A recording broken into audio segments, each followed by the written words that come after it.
Hello everybody, welcome back to my another video. So today we'll be talking about how to fix Grindr Boost not working. So to fix this issue, you can start by force quitting and restarting the app. You see, when you open your Grindr app and you find some kind of issue going on with the app, you can just simply swipe it off from the bottom of your screen and then swipe it up again to completely close it from your multitasking screen and then reopen it again. Now the next what you can do is update the app. You can simply go to your Apple Store or Google Play Store and then search for Grindr. And if you see an update option available here, just tap on update to get the latest version. Now the next what you can do is reinstalling the app.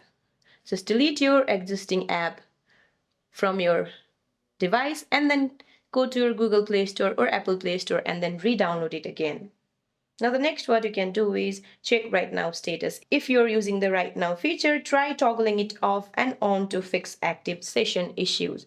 So that's it for this video guys. I hope you like this video. See you in my next one.